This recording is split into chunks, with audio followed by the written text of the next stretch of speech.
"Oh my God, when did this place become so lifeless?" Daniel Harper muttered, standing in the heart of his lavish Manhattan penthouse, grand yet devoid of warmth. His triplet daughters, Lila, Ivy, and Zoe, 9 years old, sat silently in their wheelchairs, their gazes vacant since the accident that took their mother, Claire. Doctors had given up, hope had faded, but this morning, a faint violin melody drifted through. Anna, the Irish maid, twirled gently, holding Ivy's hand in a fragile dance. Lila and Zoe watched, their eyes sparking for the first time in years. Could a simple gesture reignite a lost light, or was it just an illusion before darkness swallowed them again?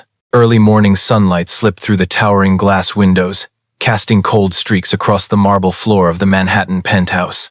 Daniel Harper's leather shoes echoed, each step steady like a machine's heartbeat. He paused at the dining room door, gripping a cold coffee mug. His eyes scanned the 3 wheelchairs neatly aligned by the window. Lila, Ivy, Zoe, his 9-year-old triplet daughters, sat motionless, their vacant stares fixed on the city skyline. No laughter, no words, only a silence sharp as a blade, cutting into Daniel's heart. The penthouse, an architectural masterpiece worth millions, wasn't a home. It was a museum, displaying fragments of a broken past. Every wall, every framed painting, was perfectly arranged, yet lifeless. No patter of children's feet, no crayon scribbles on the fridge, no crumbs from noisy breakfasts. All vanished 3 years ago, when a car accident stole Claire, Daniel's wife, and locked the girls in wheelchairs in silence. Daniel, a self-made real estate tycoon, had built an empire from nothing. He knew how to negotiate with investors, turn barren lots into skyscrapers, but he couldn't bargain with grief. He'd poured millions into cutting-edge therapies, brain scans, neural stimulation, virtual reality, hoping to bring Lila, Ivy, and Zoe back. But the doctors, no matter how skilled, only shook their heads. Psychological trauma, they said. Locked-in syndrome. Daniel rejected those words. They sounded like a curse, as if his daughters were trapped in a room he couldn't unlock. Each morning, he entered the dining room, hoping for a glance, a blink, a tiny sign they were still there, somewhere inside. But Lila stared through him, her pale blue eyes like mirrors, reflecting the sky without emotion. Ivy tilted her head, not in response, but as if searching for something distant. Zoe, once the loudest, gripped her hands tightly, nails digging into her palms, holding onto something no one could see. Daniel stood helpless, the coffee mug trembling in his hand. He wanted to scream, to shatter the silence, but he only turned away, heading for the elevator, leaving his daughters with their caregiver and an untouched tray of food. Daniel's life was a programmed ritual. He left at 7 a.m., attended board meetings, signed contracts, and returned when the city lights blazed. But each step carried guilt. He wondered if he could have done something different that fateful day, when Claire drove the girls to piano lessons. Could he have stopped the runaway truck? Could he have kept Claire, kept his daughters from those wheelchairs? The questions gnawed at him, but he buried them under work, numbers, contracts, things he could control. The penthouse, for all its luxury, was a harsh reminder. Every piece of furniture, the white leather sofa, the walnut dining table, the smart lighting was Claire's choice. She loved vibrant spaces, dreamed of a home filled with laughter. Now, the walls echoed her absence. Daniel walked the hallway, his gaze brushing a crooked family photo. He didn't fix it. Fixing it meant admitting Claire was gone, that his daughters were no longer the girls who danced in the living room. Today, like every day, Daniel checked the food tray. Whole grain bread, oat milk, all untouched. He clenched his fists, fighting the ache in his chest. His daughters didn't eat, didn't speak, didn't live. He was a failed father, a millionaire who couldn't buy their smiles. As he turned to leave, a faint sound rose from the living room, not the vacuum, not the staff, but a melody, fragile, yet alive. Could something be breaking the silence of this penthouse? The elevator bell rang sharply, cutting through Daniel Harper's thoughts. He stepped out, briefcase in hand, his mind lingering on a cancelled meeting due to a Japanese investor's missed flight. Manhattan sparkled outside, but his penthouse remained steeped in familiar silence, or so he thought. As the elevator doors closed, a strange sound touched him, faint as a breath, yet startlingly alive. Not the smart speaker, not the staff's vacuum. It was a violin melody, delicate, trembling, as if played from an old heirloom. Daniel froze, his polished shoes halting on the marble floor. He tilted his head, trying to pinpoint the sound. It didn't belong in this penthouse, where everything was programmed for silence.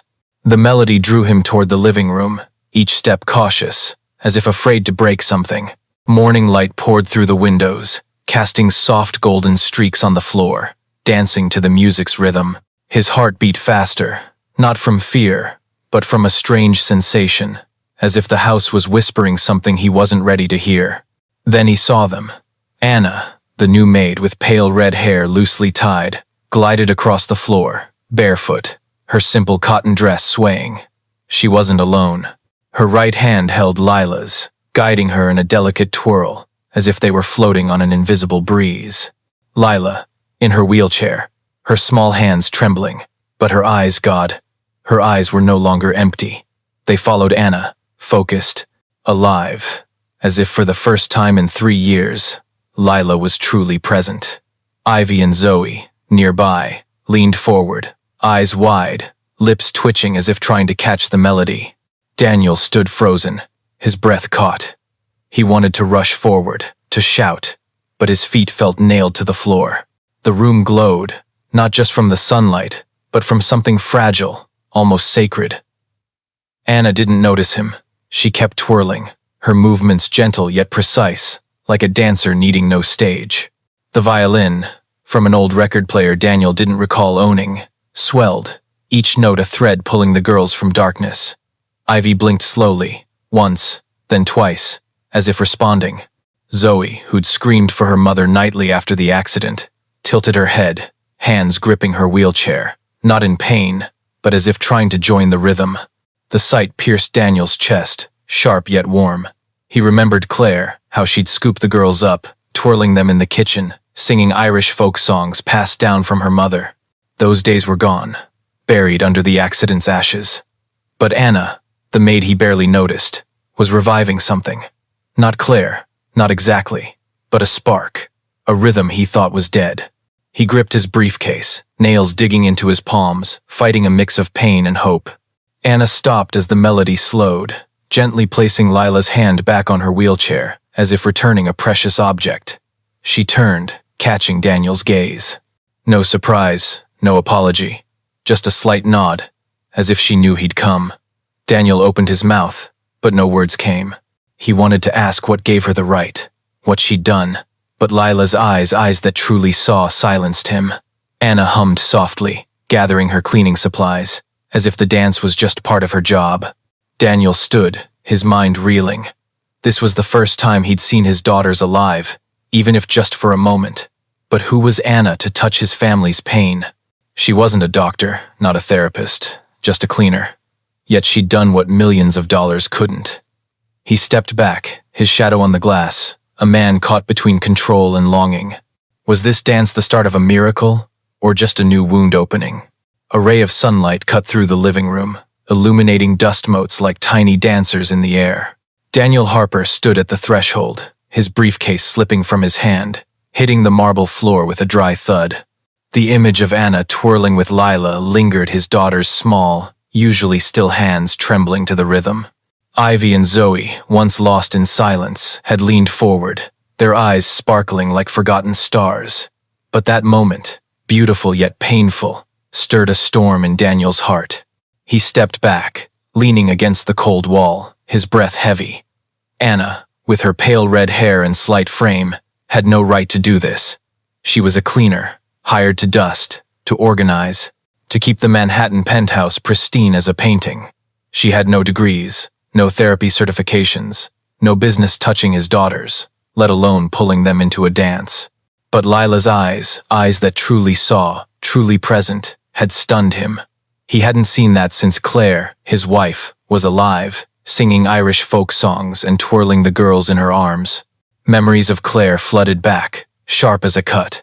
She'd turned their old Brooklyn apartment into a small stage, where Lila, Ivy, and Zoe giggled, barefoot, dancing on wooden floors. Claire loved music, Loved the folk songs her grandmother passed down, songs of seas and green fields. "Let the girls dance, Danny," she'd say, her eyes sparkling. "Even if the world falls apart, music will keep them steady." But the world did fall apart, and Daniel held nothing together. The accident took Claire, took the girl's legs, and took the music from this home. He'd locked it away, along with his grief, in contracts, meetings, and futile therapies. Now, Anna, a stranger, had opened that door. But instead of joy, Daniel felt a vague anger rising. Who was she to trespass on his family's pain? He'd spent millions on experts with endless credentials, yet none made Lila blink, Ivy tilt her head, or Zoe clench her hands as if reaching out. Anna, with an old record player and a nameless dance, had done it. That terrified him not because she was wrong, but because she was right, and her rightness shook the walls of control he'd built over years. He stepped into the living room, his gaze sweeping over his daughters. Lila sat, hands resting lightly on her wheelchair, fingers curled as if still holding Anna's rhythm. Ivy looked out the window, head tilted, as if listening to an invisible sound. Zoe, who'd screamed for her mother, stared at the floor, but not with her usual emptiness. A curiosity, a tiny spark. Daniel wanted to believe it was real, but he didn't dare. Hope was dangerous. He'd hoped before, believed doctors would find a way, but each failure was a knife. He turned, heading to his office, where he could lock himself with numbers and contracts. But Anna and Lila's twirl clung to him, a melody he couldn't shake. He remembered Claire, how she'd grab his hand, pull him into a clumsy dance in the living room, laughing when he tripped. "Don't think, Danny. Just feel." He hadn't felt in years, only built and fixed. But Anna, with her dance, had made his daughters feel. He stopped at the office door, hand on the knob but not turning. He glanced back at the hallway, where sunlight still danced on the floor. Anna was gone, taking her record player, but the melody lingered, not in his ears, but in his chest. He wanted to be angry, to call her in and set boundaries, but deep down, he knew she'd crossed another boundary between existence and life. Did he dare let Anna continue, or would he lock the door she'd just cracked open? The office door slammed shut, the sound echoing through the penthouse like a declaration of war. Daniel Harper stood behind his walnut desk, the computer screen's light carving tension into his face. Outside, Manhattan glowed in the sunset, but in this room, only confrontation existed. He dialed Anna, his voice cold through the speaker. "Come here, now." Her light footsteps echoed from the hallway, unhurried, unafraid, as if she knew this moment was coming. Daniel clenched his fists, fighting the anger mixed with a feeling he didn't want to admit. Fear. Anna entered, her pale red hair tied high, her green eyes calm as a lake. She wore a simple sweater, no trace of the morning's dance, but Daniel still saw her twirling with Lila, an image he couldn't erase. He pointed to the chair opposite, his voice sharp as a blade. "Explain yourself. What do you think you're doing?" Anna sat, meeting his gaze. "I saw Lila's hand move to the music," she said, her voice even, not defensive. "I thought she wanted to dance." The words, so simple they seemed naive, stopped Daniel cold. He'd braced for a fight, but Anna's sincerity disarmed him. "You're not a doctor," he snapped, stepping from the desk, pacing like a caged animal. "You have no right to touch my daughters, let alone do that stunt." He waved his hand, as if to dismiss the image of Lila holding Anna's hand, her eyes alive for the first time in 3 years. Anna tilted her head, unyielding, her eyes flashing a hint of defiance. "I didn't touch them as a doctor," she said. "I touched them as someone who sees them trying." The words cut like a knife, not for their edge, but for their truth. Daniel turned, staring out the window, where skyscrapers glittered like unfulfilled promises. He remembered the endless therapy sessions, the labs with cutting-edge machines, the doctors with endless accolades. They measured, analyzed, wrote reports, but none made Lila, Ivy, or Zoe respond. Anna, with an old record player and a nameless dance, had. But why? Why could a maid, a stranger, reach his daughters when he, the father who'd spent his life protecting them, could only watch? He turned back, his voice low, almost a whisper. "What did Lila do? Exactly what did you see?" Anna stood, stepping toward the window, as if sharing his view. She didn't just move her hand, she said, her voice slow, like sharing a secret. Lila looked at me, Mr. Harper. Not through me, not past me. She looked at me, like she knew I was there. Daniel's chest tightened. Lila, who'd sung loudest among the triplets, who'd chased her mother to learn dancing, hadn't looked at anyone since the accident. But Anna spoke the truth. He'd seen that look. Alive. Present. If only for a moment. You don't understand, Daniel said, his voice trembling, unsure if it was anger or pain. If you're wrong, if you give them hope and fail. He didn't finish, but his fear was clear. Anna nodded, as if hearing what he didn't say. I don't promise to heal them, she said, but I promise not to ignore when they try. She turned, her gaze steady, like someone used to facing storms. Daniel wanted to fire her, to call back the doctors, to return to the world he controlled. But Lila's eyes, Ivy's tilt, Zoe's clenched hands, they held him back. He sat, rubbing his forehead, grasping for control.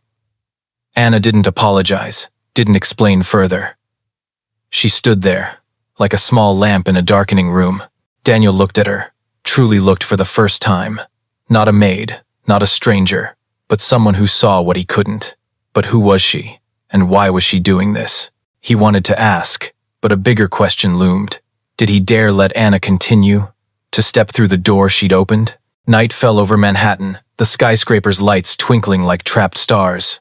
In the penthouse, Daniel Harper sat alone in his office, a whiskey bottle glinting under dim light. He lifted the glass but didn't drink, his fingers tight around the crystal, as if clinging to something already gone. The confrontation with Anna echoed her sincerity. Lila's eyes, the way she spoke of his daughters as if they weren't locked in silence. But it was Claire, his wife, rising from the depths, a sharp blade pulling him into lost days. He closed his eyes, and Claire appeared, vivid and painful. She stood in their old Brooklyn apartment, her blonde hair glowing under kitchen lights, twirling Lila, Ivy, and Zoe in a clumsy dance. The girls' laughter, clear as wind chimes, blended with Claire's Irish folk songs, her voice warm, intimate, like a lullaby drawing the world close. Danny, dance, she'd call, pulling him into the whirl, laughing when he stumbled over a chair. Claire loved music, loved movement, loved how it lit up the girls. Music is our heartbeat, she'd say, and Daniel, back then, believed they'd dance forever. But the accident severed that heartbeat. One autumn morning, Claire drove the girls to piano lessons, smiling as she waved through the car window. Then the ambulance sirens, shattered glass, and a silence lasting 3 years. Daniel wasn't there when it happened. He was signing a $1 million contract, building another skyscraper. When he reached the hospital, Claire was gone, and Lila, Ivy, Zoe, the girls who danced, were locked in wheelchairs and their own minds. Daniel stopped living that moment, merely existing, building, controlling, as if numbers could fill the void Claire left. The penthouse, with all its grandeur, was a cruel reminder. Every corner bore Claire's touch, the painting she chose, the rugs she loved, the lamp she fixed by hand. But Daniel had locked away her memory, afraid to touch it, because touching meant admitting she was gone. He stopped listening to music, stopped dancing, stopped letting his daughters see him weak. He'd become a machine, a millionaire running life on schedules and contracts, but unable to run his daughters' hearts. Anna had changed that. Her simple dance that morning had awakened something Daniel thought was dead. He recalled Lila's eyes, no longer empty, but bright, as if she was finding herself. Ivy, with her small head tilt, and Zoe, with her clenched hands, as if reaching for something beyond grasp. Anna didn't promise healing, but she'd done what doctors, with millions, couldn't. She made them present. Daniel set the whiskey down, his hand trembling. He stood, leaving the office, passing through the dark hallway. Light spilled from the girls' room, faint but warm. Lila, Ivy, and Zoe were in bed, placed there by the caregiver, but Daniel paused at the door, looking in. Lila lay on her side, hand curled as if holding an invisible rhythm. Ivy, eyes closed, lips twitching, as if singing a song no one heard. Zoe, who'd screamed for her mother, slept with a peace Daniel hadn't seen since the accident. He wondered what Anna had done. No machines, no technology, just a melody and a dance. But that scared him. If he let Anna continue, if he let hope creep in, could he bear it if it shattered? Claire had said music was their heartbeat, but Daniel's had stopped long ago. Anna, with her simplicity, was trying to restart it. But he, a failed father, a husband who lost his wife, had the courage to believe. He turned, his gaze catching the family photo on the wall, where Claire and the girls beamed. For the first time in 3 years, he didn't look away. Could he learn to feel again, as Claire taught, or would pain remain his only rhythm? In the penthouse, the soft swish of a broom on marble echoed, steady, almost rhythmic. Anna, her pale red hair loosely tied, moved through the living room, a cleaning cloth in hand like a prop in a wordless dance. She didn't look up, didn't seek attention, but each step seemed to carry an invisible melody. Lila, Ivy, and Zoe sat in their wheelchairs by the window, their gazes, though still distant, beginning to follow her, like flowers turning toward the Sunday. Daniel watched from the shadowed hallway, his heart beating to a strange rhythm. After last night's confrontation, he hadn't fired Anna, though logic told him to. Instead, he let her continue, like a scientist monitoring a dangerous experiment. But there was nothing dangerous about Anna. She dusted the bookshelf, humming an Irish folk song, her voice low, almost a whisper, as if for herself alone. Oh, the summertime is coming. The melody drifted, light as a breeze, but it reached the girls. Lila, who'd sung loudest among the triplets, tilted her head, fingers tapping the wheelchair armrest, a small but clear movement. Anna didn't pause, didn't make a fuss. She moved to the dining table, folding napkins with a dancer's precision, but every action had purpose, as if inviting the girls into a secret dance. She placed a blue ribbon on the table, close enough for Zoe to notice, but not so close as to pressure her. Zoe, who'd screamed for her mother, stared at the ribbon, her hands clenching then relaxing, as if wrestling with herself. Ivy, the quietest, blinked slowly, her gaze shifting from the window to Anna, then back, as if weighing something. Daniel's chest tightened. He remembered Claire, how she turned small things into magic. A scarf, a song, a touch Claire could make the world glow. Anna wasn't Claire, but she had something similar, a quiet patience, a rhythm needing no stage. She didn't force, didn't demand, just existed, like a lamp that never dimmed. Daniel wanted to step in, to ask how she did it, but he feared disrupting this moment, feared the fragile light in his daughter's eyes would vanish.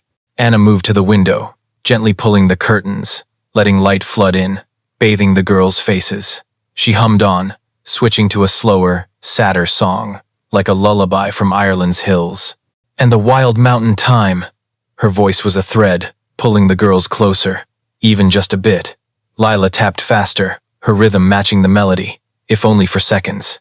Ivy, for the first time in 3 years, touched her sleeve, as if grasping something. Zoe, the toughest, closed her eyes, lips twitching, as if trying to catch the song's words. Daniel gripped the doorframe, nails digging into wood. He didn't understand why Anna did this, why she gave time to small gestures no one asked for. She wasn't paid to dance, to sing, to place ribbons on tables, but those actions, small as they were creating a new rhythm in this penthouse. Not healing, not yet, but a connection, fragile but real. Daniel wanted to believe, but he was used to failure, to cold medical reports and useless therapies. Anna finished her song, set the cloth down, and looked at the girls with a faint smile, as if they'd shared a secret. She nodded, then left, leaving the blue ribbon on the table. Daniel stepped closer to his daughters, for the first time not feeling like an outsider in his own home. But did he dare let Anna continue, let this rhythm grow? Could these small gestures truly pull his daughters from darkness? Or were they just a dream that would fade? Rain pattered against the penthouse windows, droplets sliding down the glass like Manhattan's tears. In the living room, soft gray lights softened the space's sharp edges. Daniel Harper stood behind the curtains, his shadow blending into darkness, eyes fixed on Anna. She moved among the girls, Lila, Ivy, Zoe with a breeze's grace, holding a pale yellow silk scarf, waving it like a small bird's wing. Lila, in her wheelchair, suddenly reached out, her index finger brushing the scarf's edge, a small but sharp motion, like a star flaring in the night. Daniel's heart pounded, as if witnessing a miracle. He was used to his daughter's silence, to cold medical reports and fruitless therapies. But lately, since Anna's nameless dances and Irish folk songs, the girls were changing. Not grand leaps, not Hollywood moments, but tiny delicate signs, like seeds cracking open in barren soil. Lila, who'd sung loudest, now tapped her fingers to Anna's hum. Ivy, always silent, blinked slowly, as if answering an unseen question. Zoe, the toughest, sometimes relaxed her hands, the nail marks fading.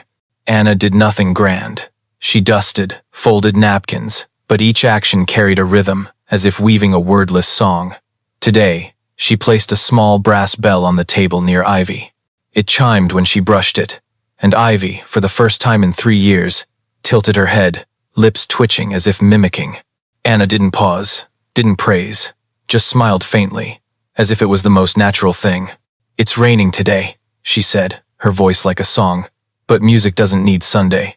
Zoe, by the window, blinked twice, a signal Daniel knew from therapy, a sign of awareness, of presence. Daniel, behind the curtains, felt his chest tremble. He remembered Claire, how she turned rainy days into stages. She'd play music, pull the girls into impromptu dances, laughing as rain dripped from their hair. "Rain is the sky's rhythm," Claire said, and the girls would giggle, twirling until dizzy.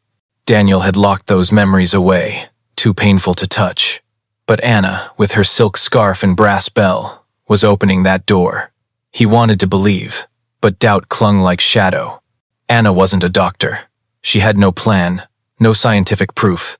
If this was an illusion, if the girls sank back into silence, could he endure it?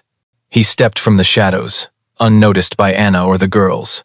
He approached the dining table, where the brass bell sat, its surface reflecting dim light. He touched it, the chime soft but clear, a reminder that life persisted, however fragile. Lila, a few steps away, turned her head, her eyes meeting his, not looking through, but truly seeing, if only for a moment. Daniel froze, his breath caught. He wanted to rush to her, to hold her, but he feared disrupting, feared breaking the magic Anna was weaving. Anna continued, humming another slow, sad Irish tune, like a lullaby from her childhood. She didn't see Daniel, didn't know he watched, but seemed to sense him. She placed a pale purple ribbon near Zoe, then left, giving the girls space to explore. Daniel followed her with his eyes, his mind reeling. These changes, small as they were real. But were they enough to pull his daughters from darkness, or just fleeting sparks? He gripped the bell, its chime ringing again, like an unspoken promise. Could these seeds of hope sprout, or would the past's pain swallow them? Daniel Harper paused, coffee mug in hand, when his eyes caught the scribbled lines. 3 figures, 2 small, 1 larger, holding hands in a circle. The blue and red crayon strokes were shaky, imperfect, but clearly a child's work. Lila, who'd once sung and drawn on every wall, sat in her wheelchair nearby, a red crayon clutched in her fingers. Daniel's breath stopped, as if he'd touched a fragment of the past. He set the mug down, hands trembling, and picked up the paper. The figures were simple but alive. 2 girls with long hair, 1 adult with short hair, Anna, unmistakably. The circle they formed recalled Anna's dance, when she held Lila's hand, guiding her through gentle motions as Ivy and Zoe watched. This was Lila's first drawing in 3 years, her first creation beyond silence. Daniel looked at Lila, her gaze still on the window, but with a new presence, an awakening he hadn't dared believe in. He remembered Claire's days, when Lila covered the fridge with drawings of family, birds, houses under the Sunday. Claire would hang them up, laughing, calling Lila, "my little artist." After the accident, the crayons were stored away, the drawings stopped, and Lila, with Ivy and Zoe, sank into an unreachable world. Daniel had tried, bringing crayons, placing paper before them, but they only stared, as if forgetting how to hold a pencil. Now, this drawing, simple as it was a miracle, a sign that Lila didn't just see Anna, but wanted to capture that moment. Anna entered, carrying a cleaning tray, unaware of Daniel's presence. She hummed an Irish tune, her voice low, like a lullaby weaving through the space. She paused, seeing Lila, her eyes catching the crayon in her hand, then smiled, saying nothing. She placed a purple ribbon beside Zoe an invitation, then continued dusting, each motion rhythmic, part of the song she sang.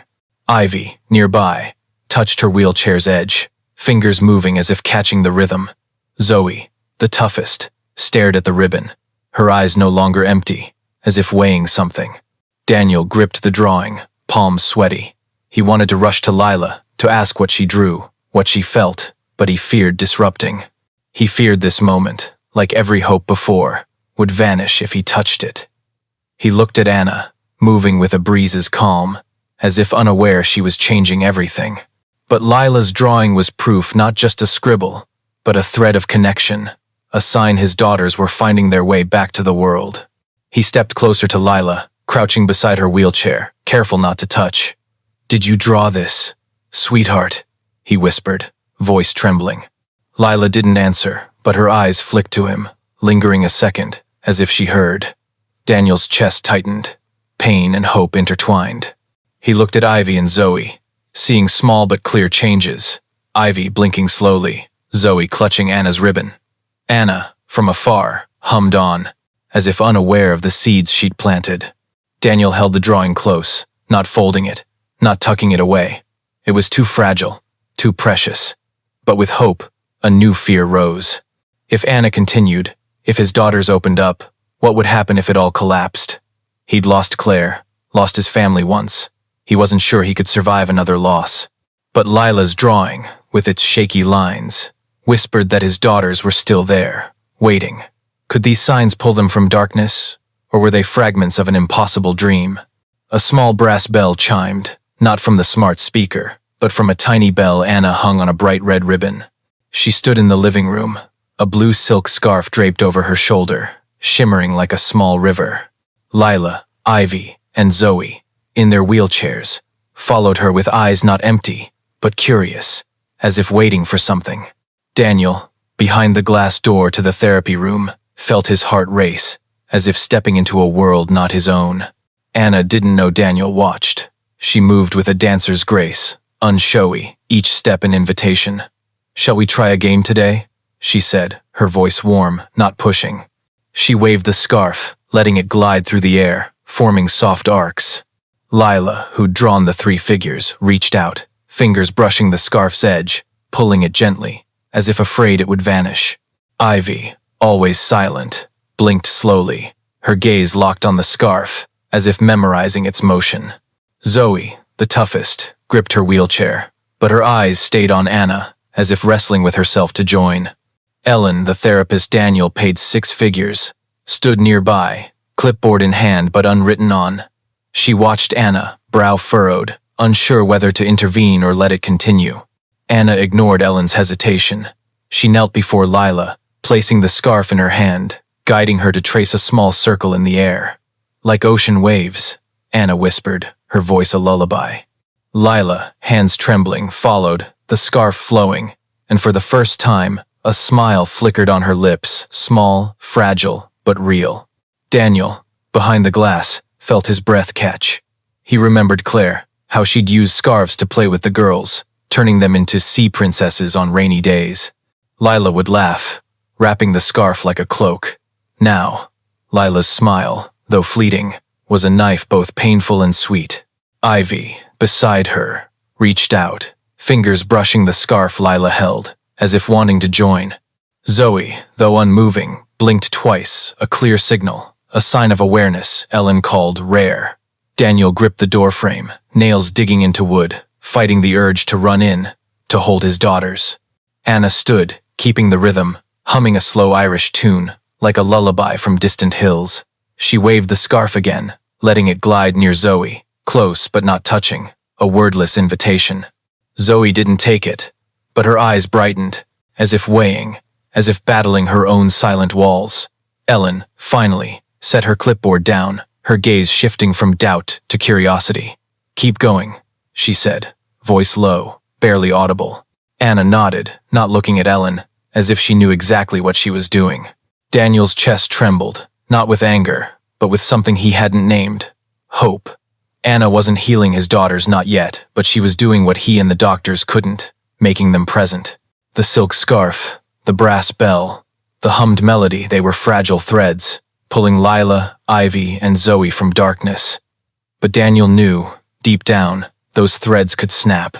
He'd seen hope shatter before, seen therapies fail. He looked at Anna, moving with a breeze's calm, and wondered where she found the strength to believe. As Anna finished, she tied the scarf to Lila's wheelchair armrest, like a small gift. Lila gripped it, her eyes sparkling, as if holding a secret. Ivy and Zoe watched, silent but present, alive. Daniel stepped back, his shadow blending into the glass. Could this game bring his daughters back, or was it just a dance to a new pain?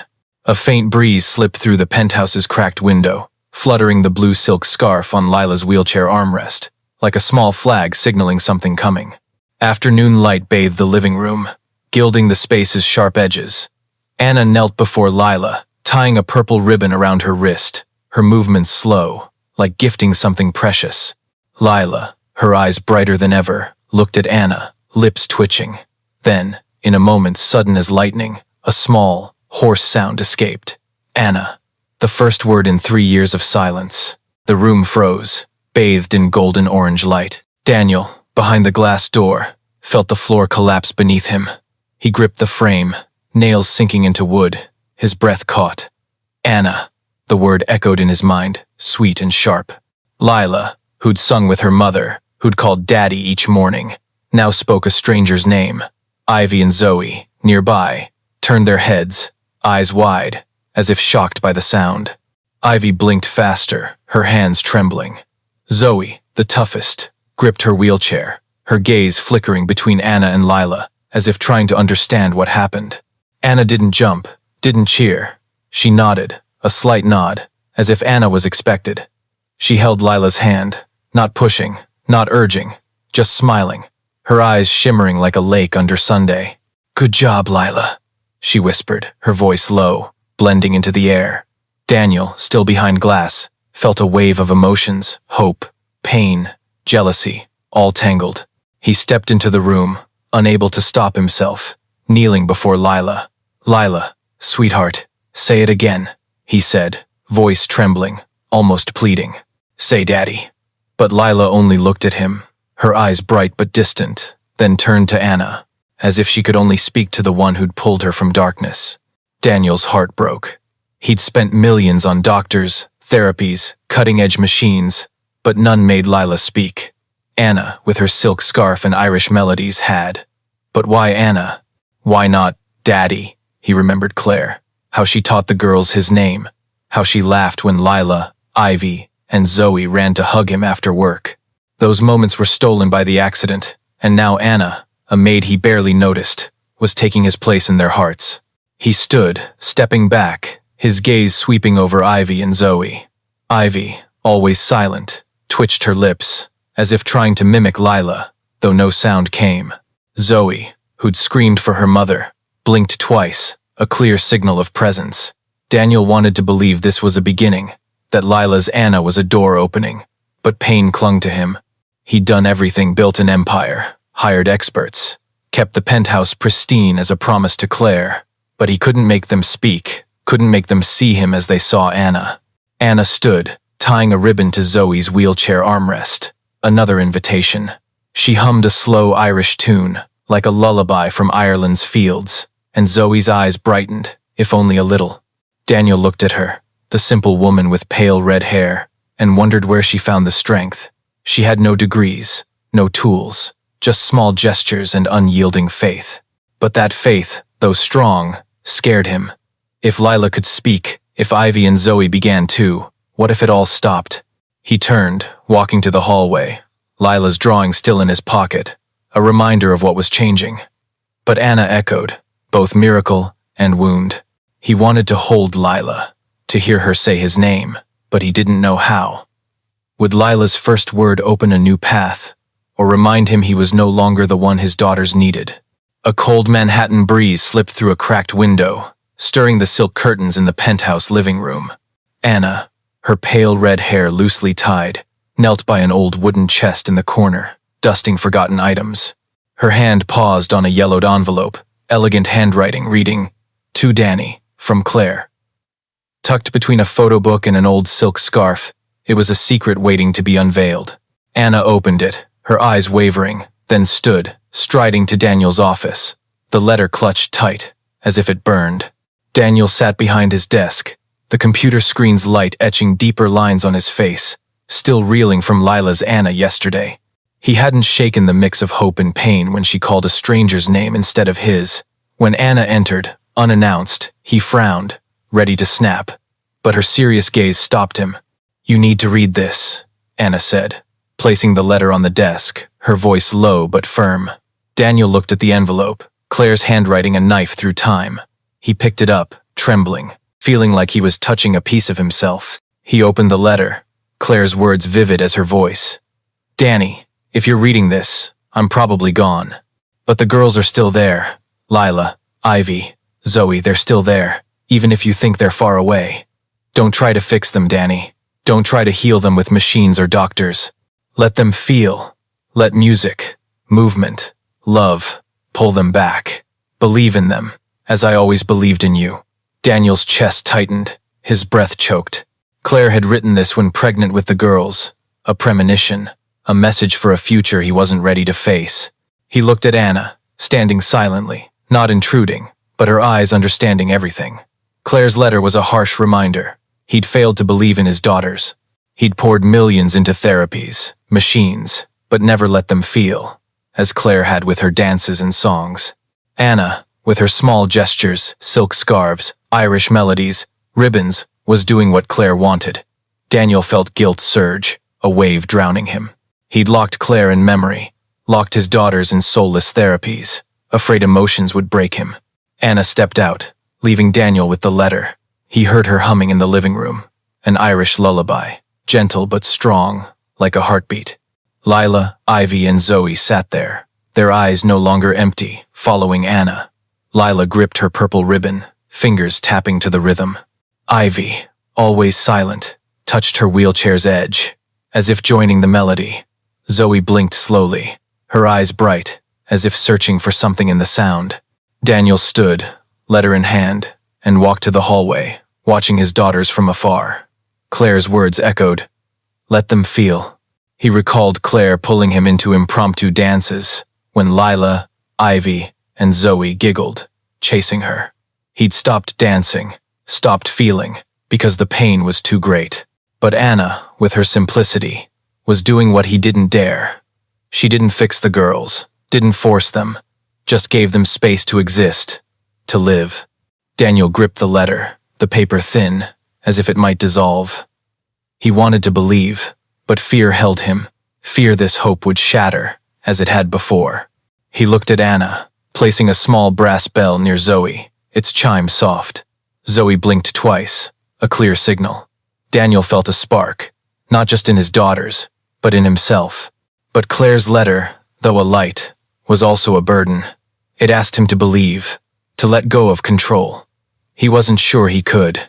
Would Claire's words guide him through the pain, or be another reminder of what he'd lost? Rain pattered against the penthouse windows, droplets sliding like Manhattan's tears. In the living room corner, Anna stood before the old wooden chest, holding another envelope, not Claire's, but an older one. Edges worn, addressed, "To my girl," in shaky handwriting. She opened it, her blue eyes wavering as she read. The letter, from Daniel's grandfather, revealed a buried secret. Anna, the maid hired by chance, was Daniel's half-sister, born from a brief affair in Ireland. Anna stood frozen, the letter trembling in her hand, as if touching a piece of herself. Daniel entered, stopping when he saw Anna's face. She turned, her eyes no longer calm, but holding a silent storm. "You need to read this," she said, voice low, almost choked, handing him the letter. Daniel, still carrying the pain of Claire's letter, took it, his eyes scanning the lines. "My daughter, in Ireland, her name is Anna." His voice faltered, as if the room were collapsing. His grandfather, rarely mentioned, had left a secret no one expected. Anna, who'd brought light to his family, was his blood. He looked at Anna, standing firm, but her hands clenched, as if holding herself steady. "You're my brother," she said. Not a question, but a painful confirmation. Half-blood, but my brother. Daniel felt the floor tilt. He'd hired Anna through an agency, knowing only her brief resume, an Irish woman needing work. Now, she stood before him, not just the maid, not just the one who woke his daughters, but family, a word he'd feared since Claire's death. Lila, Ivy, and Zoe, by the window, seemed to sense the shift. Lila, who'd said Anna yesterday, gripped her purple ribbon, her eyes bright, as if trying to pull Anna closer. Ivy, always silent, twitched her lips, a small sound escaping, unclear but meaningful. Zoe blinked twice, her gaze locked on Anna, as if knowing she was part of them. Daniel looked at his daughters, then Anna, the letter heavy as stone. He wanted to be angry, to push her away, but their eyes, their awakening eyes, held him. Anna stepped closer to the girls, kneeling, humming an Irish tune, her voice trembling but unbroken. "Oh, the summertime is coming," the song flowed, a thread tying the four together. Lila tapped to the rhythm. Ivy touched her wheelchair. Zoe closed her eyes, lips twitching as if singing along. Daniel stood, letter in hand, a wave of emotions rising. Anna wasn't just the one who made Lila speak, who made his daughters present. She was his sister, part of his family, unknown until now. But this secret, though sacred, scared him. It meant he wasn't alone, but it also meant he had to open his heart, to trust, something he'd refused since losing Claire. He stepped closer, the letter falling to the floor, its sound a whisper. "Why didn't you say anything?" he asked, voice hoarse. Anna met his gaze, unflinching. "I didn't know until today," she said, "but I knew your daughters needed me." She turned to the girls, placing her hand on Lila's, and Lila, for the first time, gripped back, tighter than ever. Daniel's chest trembled, not from pain, but from something greater, a family reborn, amid chaos. He looked out the window, where rain had stopped, light glinting on the buildings. Anna, Lila, Ivy, Zoe. They were creating a new rhythm, one he couldn't control. But did he dare step in, let this secret bind them, or would fear of loss push him away again? Could Anna's truth heal his family, or would it be a new crack in his broken heart? The rain had stopped, but Manhattan's sky remained gray, mirroring the chaos in the penthouse. A small suitcase sat by the door, its worn handle a silent declaration. Anna, her pale red hair tied tight, stood there, her gaze sweeping over Lila, Ivy, and Zoe, their eyes distant again. The letter from their grandfather, revealing her as Daniel's half-sister, lay on the dining table, an unhealed wound. Anna turned to Daniel, her voice low but firm. "I need time." Then she stepped out, the elevator doors closing, leaving a sharp void in the home. Daniel stood frozen, letter in hand, feeling the ground crumble. He wanted to stop Anna, to ask why, but words stuck in his throat. The secret of her identity, his sister, his family had shaken everything. He looked at his daughters, hoping to find the light Anna had sparked, but Lila, Ivy, and Zoe seemed to feel her absence. Lila, who'd said Anna, gripped her purple ribbon, but her fingers no longer tapped. Ivy, always silent, bowed her head, eyes empty again. Zoe, the toughest, blinked slowly, but without the spark, just a reflex. The days that followed sank into silence, heavier than ever. Daniel tried to fill the void. He played the old record player, letting Irish folk songs echo, but they sounded hollow, soulless. He placed ribbons on the table, mimicking Anna, but Lila didn't touch them. Ivy didn't look, Zoe didn't react. He called doctors, demanded more therapies, but Ellen, the therapist, shook her head. "They need time, Mr. Harper. And maybe they need her." Daniel clenched his fists, helplessness surging. He'd lost Claire, and now, having found a sister, he'd lost her too. On the 7th day, morning light slipped through the window, faint but persistent. Daniel sat in his office. Lila's drawing 3 figures holding hands before him, a reminder of what was and what was lost. The elevator bell rang, sharp, cutting the silence. Daniel stood, heart racing, not daring to hope.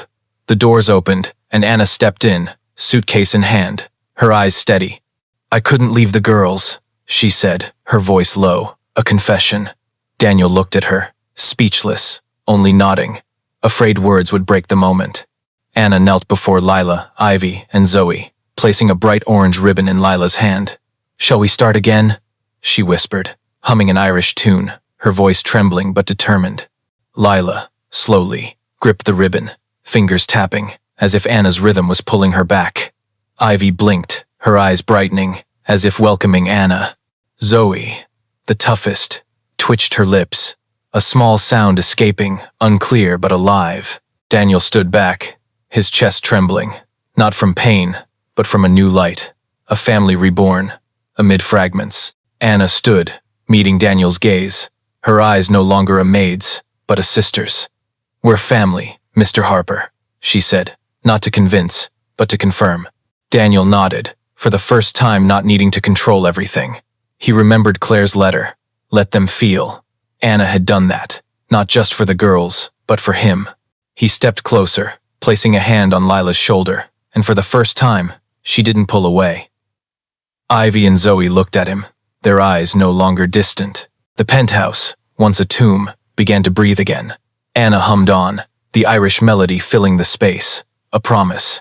But Daniel knew this journey was just beginning. Anna had returned, but old wounds, new secrets, lingered. Could her return heal this family, or would the past's shadows pull them apart again? Early spring sunlight flooded the penthouse, no longer cold but radiant, like a new promise.